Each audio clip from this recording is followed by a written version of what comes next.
कक्षा 9 के विद्यार्थियों का हार्दिक अभिनंदन और स्वागत। अब हम जो पार्ट 2 जो है उसके अंदर आगे पढ़ेंगे अर्थव्यवस्था और समाज कि किस प्रकार की अर्थव्यवस्था थी और रूस के अंदर जो है किस प्रकार का समाज था। तो सबसे पहले बात ध्यान देना कि ज्यादातर जो लोग जो रूस के जो थे वो क्या करते थे, खेती बाड़ी करते थे। यानी खेती में जो है सबसे अधिक मात्रा में जो है रूस के लोग जो है ये लगे हुए थे। अब ये ध्यान दीजिए कितने परसेंट लोग जो है ये जो है खेती बाड़ी में लगे हुए थे।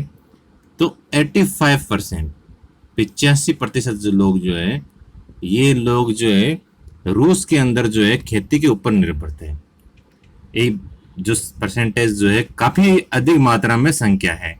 अगर हम यूरोप के अन्य देशों की तुलना करें जैसे जर्मनी है, फ्रांस है, तो हम क्या देखते हैं कि वहां पर जो है केवल 40 से 50% से ज्यादा नहीं थे। यानी खेती करने वाले जो लोग हैं उनकी संख्या 40 से 50% ही थी, लेकिन रूस के अंदर यह संख्या कितनी है, 85% है। तो कहने का मतलब क्या हुआ कि रूस जो है खेती पर निर्भर जो है एक देश था। अब ये लोग क्या करते थे, केवल अपने जरूरतों के लिए ही जो है खेती नहीं करते थे, साथ में जो है ये कृषि से संबंधित जो भी वो उत्पादन करते थे उनको बेचते भी थे। तो रूस अनाज का एक बहुत बड़ा निर्यातक देश भी था। तो निर्यातक भी थे, निर्यातक का मतलब जो है जो अनाज होता है उसे अपने काम में भी लेना और जो अधिक मात्रा में होता है उन्हें दूसरों को बेचना, तो इसके रूप में भी ये काम में लेते थे। तो ये तो बात होगी कृषि से संबंधित कि किस प्रकार से कृषि के अंदर जो है रूस की स्थिति थी। अब हम देखेंगे कि उनकी औद्योगिक स्थिति कैसे थी, उद्योग धंधे जो थे वो किस प्रकार से थे। तो उद्योग धंधों में हम ध्यान देंगे कि दो क्षेत्र बताए गए हैं इसके अंदर। एक क्षेत्र तो बताया गया है सेंट पीटर्सबर्ग, एक क्षेत्र बताया गया मास्को। इन दो क्षेत्रों में जो है औद्योगिक इलाके लगे हुए थे, यानी कि यहाँ पे बहुत अधिक मात्रा में जो है फैक्ट्रियां वगैरह जो है ये लगी हुई थी। अन्य क्षेत्रों में उद्योग जो थे ये बहुत कम थे। ज्यादातर जो थे उत्पादन कौन करते थे, कारीगर करते थे, यानी जो वर्कशॉप जो थी, छोटी छोटी दुकानें जो थी वहां पर काम करने वाले लोग करते थे। वर्कशॉप भी थी, बड़े बड़े कल कारखाने भी वहां पर मौजूद थे। बहुत सारे जो कल कारखाने जो है ये 1890 के दशक में जो है ये शुरू हो गए थे। अब यहां महत्वपूर्ण घटना क्या घटित होती है वो देखिए, रेल नेटवर्क।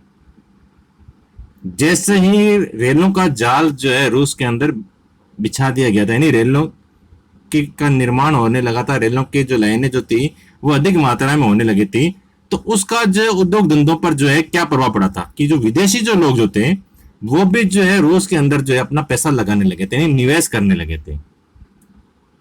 ठीक है, अब ये जो अधिक मात्रा में जो रूस के अंदर पैसा आने लगा था, अब ये जो पैसा आने लगा था तो इससे क्या हुआ था, क्या परिवर्तन हुए थे, तो उसके बारे में हम देखेंगे कि किन किन क्षेत्रों में जो है क्या क्या परिवर्तन हुए थे। देखो सबसे पहले तो आप देखेंगे कोयला के अंदर। तो कोयला जो है इसका उत्पादन जो है हम क्या देखते हैं, ये कितना हो गया था, 2 गुना बढ़ गया था, 2 गुना बढ़ गया था। इसी प्रकार स्टील उत्पादन जो है ये कितना बढ़ गया था, 4 गुना बढ़ गया था।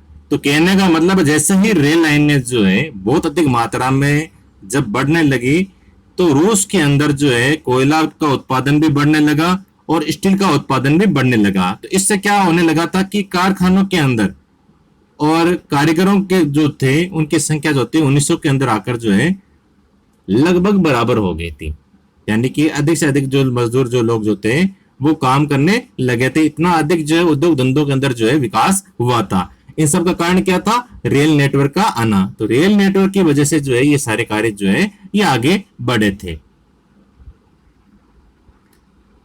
अब ध्यान देना कि ये जो उद्योग धंधे जो थे, जिन उद्योग धंधों के बारे में हमने अभी बात की थी, ये अधिकांश मालिकों के पास में थे, निजी संपत्ति थी, किसी एक व्यक्ति विशेष के पास में जो थे ये उद्योग धंधे थे। लेकिन मजदूरों की स्थिति जो थी वो इतनी अच्छी नहीं थी। मजदूरों को जो है न्यूनतम वेतन मिलता था, बहुत कम वेतन मिलता था। जो काम करने के जो घंटे जो थे ये बहुत निश्चित, तो इसके लिए जो सरकारी विभाग जो था उसने जो है फैक्ट्री के अंदर इंस्पेक्टर भी लगाए थे, लेकिन नियमों का पालन जो है वो नहीं हो पा रहा था। तो हम क्या देखते हैं उस समय कि वर्कशॉप जो थे, छोटे मोटे जो काम करने वाले, तो उन्हें लगभग 15 घंटे काम करना पड़ता था। और जो कारखानों के अंदर जो मजदूर काम करते थे उन मजदूरों को जो है 12 घंटे जो है, यानी 10 से 12 घंटे, 10 से 12 घंटे जो है उन्हें काम करना पड़ता था। अब मजदूर इस प्रकार से काम करते थे। अब ये मजदूर कहाँ रहते थे? तो या तो ये मजदूर जो है वहां पर किराए पर जो है कमरे लेकर वहां पर रहते थे, या डॉर्मेट्री, ये ध्यान दीजिए डॉर्मेट्री। ये डॉर्मेट्री क्या होती है? एक प्रकार से इस प्रकार से इस बहुत बड़े एक हॉल के अंदर, जैसे मान लीजिए एक इधर की साइड में एक इधर की साइड में, इस तरह से जो है बेड वगैरह जो है ये लगे होते हैं। और इन बेड के अंदर जो है बहुत अधिक मात्रा में जो है मजदूर वगैरह जो है रहते थे। वो घर नहीं जा सकते थे, काम करते थे और इन्हीं डॉर्मेट्री में जो है उनको रहना पड़ता था। तो इस प्रकार की व्यवस्था जो मजदूरों के रहने के लिए थी। तो हमने अभी देख लिया कि मजदूर जो है कितने घंटे काम करते थे, कहाँ रहते थे। अब सामाजिक स्तर पर भी मजदूर बंटे हुए थे। कारण क्या था कि कुछ लोग जो थे जिनका अपने गांव से गहरा जुड़ाव था वो गांव के अंदर काम करते थे। बहुत सारे ऐसे लोग जो थे जिन्होंने गांव छोड़कर जो है शहर में आ गए थे, वो शहर में बस चुके थे।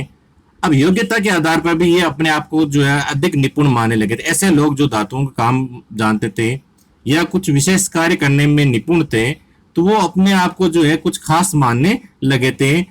तो सांप की तरह जो है वो मानने लगे थे। इस प्रकार की बात भी जो है पीटर्सबर्ग के एक धातु मजदूर ने इस प्रकार की बात जो है कही थी।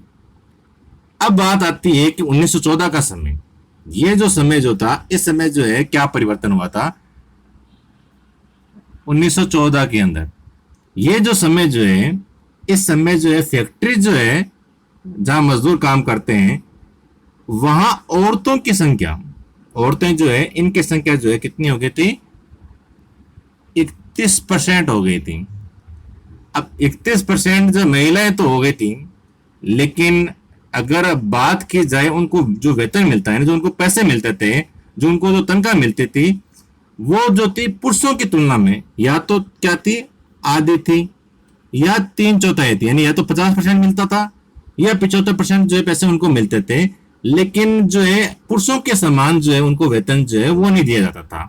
इसी प्रकार मजदूरों के जो रहना रहना है, उनका जो पहनावा है, उनका व्यवहार जो है, ये भी जो है हमें अलग अलग प्रकार का जो है दिखाई देते हैं। ऐसे भी संगठन थे, बहुत कम थे, जो संकट के समय में जो है मजदूरों की मदद भी करते थे। अब ध्यान दीजिए, अगर किसी मजदूर को नौकरी से निकाल दिया जाए या मालिक के खिलाफ कोई शिकायत हो, तो ऐसी स्थिति में भी जो है उस समय भी हम देखते हैं 1896-97 का जो समय जो है या 1902 का जो समय जो है, उस समय भी जो है मजदूर वगैरह जो है हड़ताल करते थे। हड़ताल का मतलब बंद करना। तो ये कार्य जो है किया जाता था। अब जो देहात के जो ज्यादातर जमीन जो थी वो किसानों के पास में, देहात का मतलब जो गांव के जो जमीनें जो थी वो अधिकांश किसानों के पास में थे और किसान क्या करते थे? उसके ऊपर खेती करते थे। लेकिन ध्यान दीजिए, जो विशाल संपत्तियां हैं, जो अधिकांश जो जमीनें वगैरह जो है, उन पर जिनका अधिकार जो था, उन संपत्तियों पर जो है सामंतों का, राजशाही का, ऑर्थोडॉक्स चर्च का कब्जा था। ये रूस के अंदर एक प्रमुख चर्च था ऑर्थोडॉक्स, इसी को अधिकांश जो है मान्यता प्राप्त थी वहां के रूसी लोगों को। तो सामंत जो थे, राजशाही जो लोग थे, राज परिवार के जो लोग जो थे, और ऑर्थोडॉक्स चर्च के जो पादरी वगैरह जो लोग जो थे, अधिकांश संपत्तियां जो थी, जमीन वगैरह अन्य प्रकार की जो संपत्तियां हैं, वो इनके पास में थी। मजदूरों की तरह किसान भी बंटे हुए थे। लेकिन अब ध्यान दीजिए किसानों की क्या क्या विशेषताएं थी रोज के अंदर हम देखेंगे। तो ये जो थे ये धार्मिक स्वभाव के थे, ठीक है। ये नवाब है या जो सामंत है, इनका जो है सम्मान नहीं करते थे, नहीं करते थे, यहाँ ध्यान रखना। लेकिन ये जो है जार के प्रति इनकी जो है थोड़ी बहुत जो ये सम्मान वगैरह जो होता था, तो वो था राजा के प्रति इनकी निष्ठा। जार का मतलब वहां के जो राजा जो थे उनकी निष्ठा और उनकी सेवाओं के बदले में मिली थी। अब एक बात तुलना करें दो देशों की, अभी हम रूस के बारे में पढ़ रहे हैं, अगर हम फ्रांस से इसकी तुलना करें तो फ्रांस के अंदर क्या था कि जब भी नवाब वगैरह जो है तो किसान लोग जो थे ये उनका जो है सम्मान करते थे। फ्रांस के अंदर फ्रांस के नवाब जब भी कभी संकट में आते थे तो उनको बचाने के लिए भी जो है ये लड़ाइयाँ करते थे, किसान वगैरह उनकी मदद करते थे। लेकिन रूस में ऐसा नहीं था। रूस में जो है नवाबों की जमीन छीनकर किसानों के बीच बांट दी जाए, ऐसे किसान चाहते थे कि जमींदारों से जमीनें छीन ली जाए और वो किसानों को मिले। लगान भी ये देना नहीं चाहते थे। कई जगह जो है जमींदार जो जमीनों के मालिक जो थे उनकी हत्याएं भी की गई थी। और ऐसी जो घटनाएं हुई थी ये अधिकांशतः जो है 1902 और 1905 में हुई थी। तो 1902 और 1905 के अंदर जो है इस प्रकार की जो है घटनाएं जो है बहुत अधिक मात्रा में होने लगी थी कि जमींदारों की हत्याएं जो है वो होने लगी थी। 1902 में जो घटनाएं हुई थी वो थी दक्षिणी रूस के अंदर, रूस का जो दक्षिणी भाग जो है वहां हुई थी। और 1905 में तो पूरे रूस के अंदर ही जो है इस प्रकार से जो है जमींदारों के साथ जो है इस प्रकार की घटना होने लगी थी। अब वहां एक रूस के अंदर एक सिस्टम और था कि अन्य यूरोप के अंदर देखा जाए तो उनकी तुलना में वहां क्या सिस्टम था कि सारी जमीन जो होती थी वो अपने कम्यून को सौंप देते, यानी मेयर को सौंप देते थे। और ये जो कम्यून या मेयर जो होता था, जिस व्यक्ति या जिस परिवार को जितनी जरूरत होती थी उनको वापस जमीन बांटता था। तो इस प्रकार की व्यवस्था जो है केवल रूस के अंदर ही थी कि कम्यून को जो है जमीनें दे देना और कम्यून के द्वारा यानी मेयर के द्वारा जो है वापस जो है रूस के जो किसान जो है उनके परिवारों को उनकी जितनी आवश्यकता है उसके अनुसार जो है उनको जमीन जो है वापस मिलती थी और वहां पर वो खेती वगैरह अपना कार्य करते थे। तो अभी हमने क्या देखा था कि फ्रांस और रूस में कितनी असमानताएं थी कि फ्रांस के अंदर जो है नवाबों के प्रति सम्मान था लेकिन रूस के अंदर जो है कोई सम्मान नहीं था। यहाँ पर जमींदारों की हत्याएं भी होने लगी थी। ये घटनाएं 1902 और 5 के समय में होने लगी थी। अब है रूस में समाजवाद कि किस प्रकार से मजदूरों का जो है शासन आए, इस प्रकार अधिकांश जो लाभ जो है वो मजदूरों को मिले, किसानों को मिले। इस प्रकार की व्यवस्था जो है रूस में कैसे आई थी उसके बारे में हम पढ़ेंगे कि रूस में समाजवाद जो है कैसे हुआ था। तो सबसे पहले हम देखेंगे 1914 का जो समय जो है, इससे पहले जो है कोई तरह के जो है राजनीतिक जितनी भी पार्टियां जो थी ये गैर कानूनी थी, यानी कानूनी दृष्टि से उन्हें कोई मान्यता जो है वो नहीं मिली हुई थी। अब जो मार्क्स जो थे एक विचारक थे, उनको विचारों को मानने वाले जो समाजवादी जो लोग जो थे उन्होंने सबसे पहले 1898 में जो है Russian social democratic workers party यानी सामाजिक लोकतांत्रिक श्रमिक पार्टी जो है इसका गठन किया था। और ये समय कब का है? 1898 का है। तो रशियन का मतलब रूस के अंदर सोशल डेमोक्रेटिक यानी सामाजिक लोकतांत्रिक जो है मजदूरों की यानी श्रमिकों की जो पार्टी जो है इसका गठन किया गया था 1898 के अंदर, ठीक है। लेकिन ध्यान दीजिए सरकारी आतंक के कारण यानी कि सरकार के द्वारा बहुत अधिक मात्रा में नियंत्रण रखने के कारण जो है इसको भी जो है गैर कानूनी संगठन के रूप में काम करना पड़ा, यानी कोई मान्यता नहीं मिली हुई थी। ये पार्टी तो बना दी गई थी लेकिन इसको कोई तरह की मान्यता नहीं मिली हुई थी, ये गैर कानूनी ढंग से जो है कार्य करती थी। अब ये जो पार्टी जो थी ये एक अखबार निकालती थी, न्यूज़पेपर निकालती थी। और ये पार्टी का मुख्य कार्य क्या था कि किसी ना किसी प्रकार से जो मजदूर जो लोग जो है तो मजदूरों को जो है वो संगठित किया जाए कि वो एक होए और जब कभी भी उनके साथ कोई तरह के अत्याचार होते हैं या उनके साथ विभेद होते हैं तो वो हड़ताल जैसे कार्यक्रम जो है ये आयोजित करे, तो वो हड़ताल वगैरह जो है वो करे। ऐसा इस अखबार के द्वारा जो है उन्हें प्रेरित किया जाता था। लेकिन रूस के अंदर कुछ समाजवादी ऐसे भी थे जिनको ऐसा लगता था कि रूस के अंदर जो है क्रांति जो है वो किसान लोग कर सकते हैं। क्यों कर सकते हैं? क्योंकि उन्हें ऐसा लगता था कि यहाँ जो व्यवस्था रूस के अंदर है वो कहीं पर नहीं है कि भी जमीनें जो है कम्यून को दे दी जाए और कम्यून जो है बाद में सभी लोगों को जो है बांटते हैं। तो ऐसी व्यवस्थाएं जो अन्य यूरोप के किसी भी देश के अंदर नहीं थी, तो उनको लगता था कि किसान जो है यही इस क्रांति को जो है आगे बढ़ा सकते हैं, किसानों के द्वारा ही यहाँ पर वापस जो है समाजवादी देश बन सकता है। अब यहाँ ध्यान दीजिए 1900 के अंदर फिर क्या हुआ था, इस प्रकार के विचारधारा के जो लोग जो थे, उन्होंने सोशलिस्ट रेवोल्यूशनरी पार्टी यानी कि समाजवादी क्रांतिकारी पार्टी, तो ये इसका गठन कर दिया था। तो 1898 में तो है डेमोक्रेटिक पार्टी बनी थी, और 1900 के अंदर इन 2 साल बाद में जो है रेवोल्यूशनरी यानी कि क्रांतिकारी पार्टी जो है ये बन गई थी। तो 2 तरह की पार्टियां जो है रूस के अंदर बन गई थी। अब ये क्या चाहते थे कि किसानों के अधिकारों के लिए संघर्ष हो, कि जमीनें जो है किसानों को मिले, और जो सामंत वगैरह जो है उनकी जमीन को फौरन किसानों को सौंप दे। ये मांगे जो है इस सोशलिस्ट पार्टी, जो क्रांतिकारी जो पार्टी जो थी, इसकी मुख्य रूप से थी। अब ध्यान देना, जो पहली जो लोकतंत्रवादी जो पार्टी थी, डेमोक्रेटिक पार्टी जो थी, ये क्या थे, इस क्रांतिकारी जो पार्टी जो थी,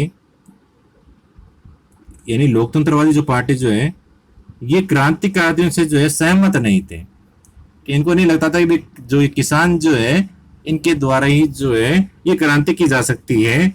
अब इसके बारे में क्यों ऐसा लगने लगा था, तो एक इनके लेनिन नाम के एक विचारक जो थे, क्रांतिकारी जो थे, उनका मानना था कि किसानों में एकजुटता नहीं है। क्यों नहीं है, कि कुछ तो किसान क्या है, गरीब है, कुछ अमीर है, कुछ मजदूरी करते हैं, कुछ पूंजीपति है जो नौकर रखते हैं और खेती करवाते हैं। तो इसलिए जो है समाजवादी आंदोलन का हिस्सा नहीं हो सकते हैं। भाई सभी की स्थिति जो है एक समान नहीं है, तो इसलिए जो सभी के जो विचार जो है वो एक समान नहीं हो सकते हैं।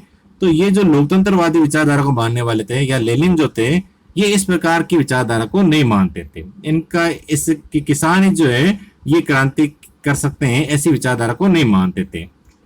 अब इस वजह से जो है लोकतांत्रिक और जो ये क्रांतिकारी जो थे, इनमें काफी जो है पार्टियों के अंदर मतभेद उत्पन्न हो गए थे। ये दोनों की विचारधारा जो थी अलग हो गई थी।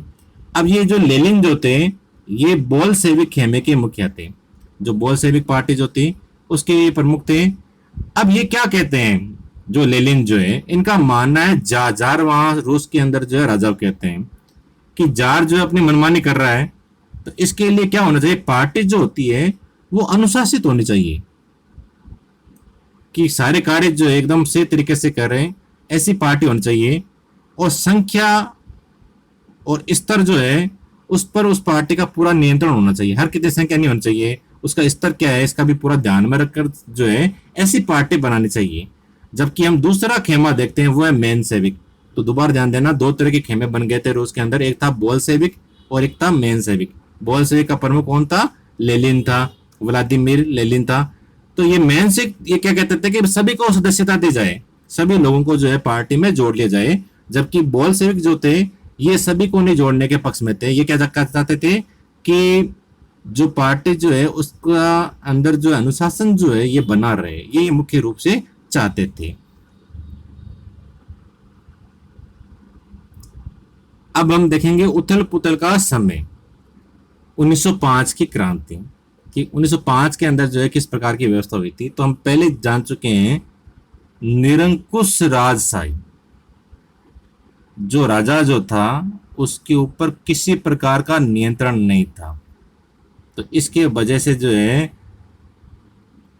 क्यों नहीं था, क्योंकि राष्ट्रीय संसद के अधीन कोई तरह की संसद वहां पर नहीं थे, कोई मंत्री वगैरह वहां पर नहीं थे जो राजा के ऊपर जो किसी भी प्रकार का नियंत्रण लगा सके। तो अब जो उदारवादी विचारधारा के जो लोग जो थे वो चाहते थे कि इस तरह की जो व्यवस्था जो है इसको खत्म किया जाए। तो उन्होंने क्या किया था कि संविधान की रचना की जाए, भी कोई कानून होना चाहिए जिन कानूनों के अंदर राजा भी उन कानूनों के अनुसार कार्य करें। तो इसके लिए जरूरी हो गया था कि दोनों तरह के जो पार्टियां बनी थी, सोशल डेमोक्रेट और समाजवादी क्रांतिकारी, ये दोनों आपस में जुड़ जाए। तो सोशल डेमोक्रेट और समाजवादी क्रांतिकारियों को आपस में जोड़कर मजदूरों और किसानों के मध्य में जो एक कार्य किया गया था, जिसके द्वारा मजदूर और किसान जो है उनको एक किया जा सके और निरंकुश राजा के विरुद्ध में जो है एक क्रांति की जा सके। तो ऐसा जो है संविधान निर्माण बनाया जा सके जिसके द्वारा राजा पर जो है नियंत्रण लगाया जा सके। अब ध्यान दीजिए, रूसी साम्राज्य के तहत उन्हें और किन किन का समर्थन मिला था। तो राष्ट्रवादी, पोलैंड जो था राष्ट्रवादी देश था, उनका उन्होंने समर्थन प्राप्त हुआ था। जदीद मुसलमानों के अंदर जो इस्लाम का आधुनिकरण चाहते थे, ठीक है, जो सुधारवादी मुस्लिम जो थे उनको हम क्या कहते हैं, जदीदियों कहते हैं। ये प्रश्न भी आ सकता है कि जदीदियों किसे कहते हैं। तो जो मुस्लिम जो थे, सुधारवादी जो थे, इनका समर्थन किसको मिला, रूसियों को मिला था, जो रूस के अंदर जो मुसलमान रहते थे। इसी प्रकार पोलैंड जो देश है, जो राष्ट्रवादी देश जो है, अपने राष्ट्र के बारे में चाहता है, उनका भी समर्थन जो है रूस के लोगों को मिला था। रूस की जो विचारधारा जो थी, उदारवादी जो थे, इनको मिला था। अब जो 1904 का जो समय जो है, ये समय जो था बहुत बुरा था। क्यों बुरा था? सबसे पहली बात थी कीमत। जो वस्तुएं जो थी जिनको हम खरीदते हैं, उनकी कीमत जो थी ये बहुत अधिक मात्रा में बढ़ रही थी। अब बढ़ रही थी, दूसरी बात, चीज़ों के तो दाम बढ़ रहे हैं और इनकम यानी कि जो कमाई जो थी लोगों की, वो घट रही थी। तो वेतन यानी वास्तविक वेतन जो मिलता था, वास्तविक वेतन का मतलब होता है जिस वेतन के द्वारा जो है उपभोग की वस्तुएं हम खरीद सकते हैं, वो जो थी उसके अंदर जो है 20% की जो है गिरावट आ गई थी। तो दो कारण हो गए थे, कीमतें तो बढ़ रही थी, वेतन कम मिल रहा था। तो इसके वजह से लोग जो थे, मजदूर जो थे, काफी परेशान थे। अब इस समय क्या होता, एक कंपनी थी पुल्तिलो आयरन वर्क्स। ये क्या करती है कि असेंबली ऑफ रशियन वर्कर्स यानी रूसी श्रमिक सभा के जो है 4 सदस्यों को जो है ये नौकरी से हटा देती है। तो मजदूर जो लोग जो होते हैं, ये संगठन का जो है आंदोलन छेड़ने का ऐलान करते हैं। और कुछ ही समय घंटों के अंदर जो क्या होता है, सेंट पीटर्सबर्ग नामक जो स्थान जो है, वहां 1,10,000 1,10,000 से ज्यादा मजदूर जो है काम के घंटे घटाकर 8 घंटे किए जाने, वेतन में वृद्धि किए जाने और अपनी स्थितियों में सुधार करने के लिए मांग करते हैं और हड़ताल पर चले जाते हैं। यानी इतने लोग, 1,10,000 लोग जो है कहते हैं कि काम के घंटे आप घटाइए। जो 15 घंटे, 10 से 12 घंटे आप काम कराते हैं, उसके जगह आप 8 घंटे काम करवाइए। हमारा वेतन जो है उसको बढ़ाया जाए और हमारी जो भी स्थितियां हैं उनमें सुधार किया जाए, नहीं तो हम हड़ताल करेंगे। तो ये स्थिति जो है रूस के अंदर हो गई थी। अब देखो क्या होता है, इसी समय जो है एक पादरी जो थे जिनका नाम था गेपान, ये मजदूरों के साथ जो है एक जुलूस निकालते हैं और राजा के महल पर जाते हैं।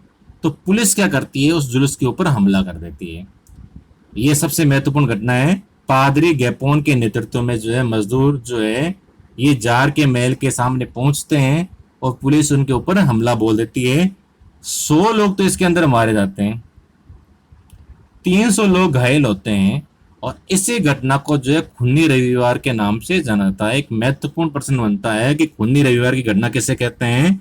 तो पादरी गेपोन के नेतृत्व में कुछ मजदूर जो होते हैं जार के महल में पहुंचते हैं और पुलिस के द्वारा उन पर हमला किया जाता है, जिनमें 100 लोग मारे जाते हैं और 300 लोग घायल होते हैं। इस घटना को जो है खूनी रविवार के नाम से याद किया जाता है। और 1905 की जो क्रांति की शुरुआत जो थी, इसी घटना से शुरुआत हुई थी। इस खूनी रविवार की घटना से जो है वहां पर जो मजदूर लोग जो थे ये विरोधी बन गए थे और सारे देश के अंदर जो हड़तालें होने लगी थी। अब जगह जगह विद्यार्थी जो थे वो कक्षाओं में नहीं जा रहे थे, बहिष्कार कर दिया। विश्वविद्यालय जो थे ये बंद हो गए थे। वकील, डॉक्टर, इंजीनियर, कामगार, ये सभी जो लोग थे ये मांग कर रहे थे कि संविधान सभा का निर्माण किया जाए और यूनियन ऑफ यूनियंस की स्थापना की जाए। संगठन जो है उनका भी एक संगठन जो है वो बनाया जाए। इस प्रकार की मांग जो है ये करने लगे थे। चारों तरफ जो है हड़तालें होने लगी थी, यानी राजा के विरुद्ध में जो है कार्य किए जाने लगे थे। तो 1905 के अंदर आखिर में जो राजा को मजबूर होकर जो है इस प्रकार की जो है परामर्शदाता जो संसद जो है इसकी सहमति देनी पड़ी थी। तो परामर्शदाता संसद जो होती है इसी को हम क्या कहते हैं, ड्यूमा कहते हैं उनकी भाषा के अंदर। तो 1905 के अंदर जो है इस ड्यूमा को जो है ये मान्यता मिल गई थी कि एक जो है परामर्श देने वाली संसद होगी। लेकिन ये जो है क्रांति के समय जो है कुछ समय तक जो है फैक्ट्री के मजदूर जो उन्होंने यूनियन बना रखी थी, जो कमेटियां बना रखी थी, वो अस्तित्व में रही थी। बाद में जो है उन्हें गैर कानूनी घोषित वापस कर दिया गया था। बहुत सारी जो है गतिविधियों पर जो है पाबंदी लगा दी गई थी। अब जो ये ड्यूमा जो बनी थी, पहली जो ड्यूमा बनी थी वो केवल 75 दिन तक जो है रही थी। दूसरी बार वापस जो बनी थी वो 3 महीने तक जो है, 3 महीने तक ही रही थी।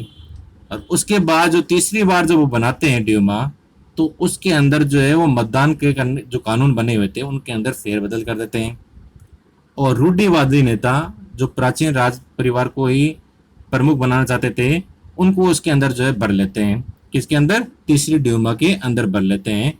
और इस प्रकार जो उदारवादी और क्रांतिकारी जो है इनको बाहर कर दिया जाता है। तो इस प्रकार से जो राजा जो होता है वो अपनी मनमानी जो अभी भी कर रहा होता है। तो ये अभी हमने पूरा पाठ पढ़ा था, इसको अच्छे से आप पढ़ना और अच्छी तैयारी करना।